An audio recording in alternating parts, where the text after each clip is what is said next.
দেখুন অনলাইন এটা এসওপি মধ্যে আসবে, এটা এসওপি মধ্যে আসবে, এসওপি যখন হবে আসবে তখন আমরা বলবো। এখন এখন এদের ট্রেনিংও হবে, ইয়ারও ট্রেনিংও হবে, আমরা অনলাইন ট্রেনিং করব, ইসিআই থেকে লোক বি আসবে ট্রেনিং করার জন্য। এখন এসএপি আসেনি, এসওপি আসবে, তারপরে বলবো, কিন্তু ইসিআই বলছে 7-8 দিন টাইম আছে। দেখুন এটা এটা ইসিআই এসওপি ডিসাইড করবে, তারপরে আমরা বলতে পারবো। পরবর্তী 100% সুযোগ পাবে যদি কোন রিজন থাকে, ভ্যালিড রিজন থাকে।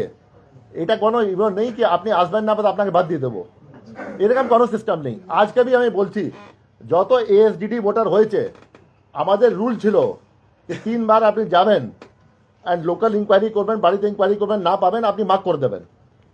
অ্যান্ড আমি অন্য সিও সঙ্গে কথা বললাম, অন্য সিওতে যে বিএলও আছেন, অনেক স্টেটে যে আছেন, নির্দিষ্ট এরিয়ার মধ্যে গেলেন, ওনাকে কেউ ফোন করলো যে আমি শিফট হয়ে গেছি এখানে, আমার ফর্ম দিয়ে দিন। ওরা বলো না আমি ফর্ম দেবো না, আমার এরিয়া থেকে বাইরে একটা ফর্ম দেবো না আমি, আপনার করতে হবে অনলাইন করুন আপনি, নাহলে ফর্ম 6 করুন। কিন্তু আমাদের যে আছে বিএলও প্রত্যেক বাড়িতে অনেকবার গিয়েছে, যদি আছে কাছে কেউ বলেছে কি ভাই আমাকে দিয়ে দিন ফর্ম আপনি, তো ওরা আইডেন্টিটি দেখে দিয়ে দিচ্ছেন। আমরা কোনো এত ফাঁসি নিই কি একদিন আসেনি, ওটা হবে না। এটা আমাদের নির্দেশ থাকবে, জেনুইন রিজনে অ্যাডভান্স ডেট দেবেন, নিশ্চয়ই ইয়ারও অ্যাকোমোডেট করবেন, ইয়ারও অ্যাকোমোডেট করবেন। এবারে হচ্ছে যদি কেউ ড্রাফট ভোটার লিস্টে তার নাম না পান, যদি না পান তাহলে তিনি 6 নম্বর ফর্ম জমা দেবেন, ফর্ম 6 জমা দেবেন নতুনভাবে নাম তোলার জন্য, এবং তার সঙ্গে একটা অ্যানেক্সার 4 যিনি জমা দেবেন।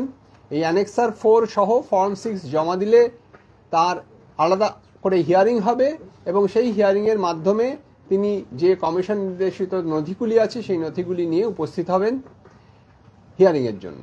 তো ফর্ম 6 আপনার 3 মতন থাকবে, 3 মতন ক্যাটেগরি অ্যাপ্লিকেন্ট থাকবে। একটা থাকবে যার নাম ছিল না 27/10/2025-এ, হতে পারে ও 24-এ ভোটার ছিল, হতে পারে 23-এ ভোটার ছিল, 25 মধ্যে অন্তর্ভুক্ত করেনি, या 25 মধ্যে ও নাম ছিল না, या এনি নিউ ভোটার কোনোদিন আগেও ছিল না, 25 মধ্যে যদি নেই তো এনুমারেশন ফর্ম পাইনি, তো ড্রাফট তালিকা মধ্যে আসবে না, হি ক্যান অ্যাপ্লাই। নাম্বার 2 আপনার এএসডিটি মধ্যে কোনো ভোটার যে এএসডিটি মধ্যে পড়ে গেছে, या तो आगे আদার্স মধ্যে আছে কি ফর্ম সাইন করে দিল না, या ফর্ম দিল না, या বাই সাম মিস্টেক যেটা আছে, জেনুইন মিস্টেক যেটা আছে, या ডিউ টু ডেলিবারেট মিস্টেক যেটা আছে, ওর নাম নেই খসড়া তালিকা মধ্যে, ওকে ডিক্লেয়ার হয়ে গেছে ASDD, he can apply for form 6 যেটা আছে।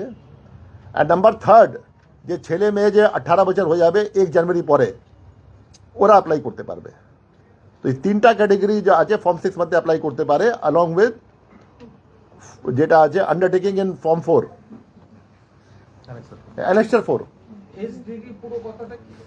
অ্যাবসেন্ট যে আমি আপনাকে তালিকা দেখালাম না, যে বিএলএ প্লিজ যে বিএলও মিটিং হয়েছিল, যেখানে লিখেছিল বুথ ওয়াইজ আছে ডিটেলস, কি এটা ডেথ আছে, এটা অ্যাবসেন্ট আছে, শিফটেড আছে, ওর মধ্যে হতে পারে কি কেউ শিফটেড ছিল, এখন বলবে কি নেই আমি তো এখানে এসছি, any person can be there. হ্যাঁ,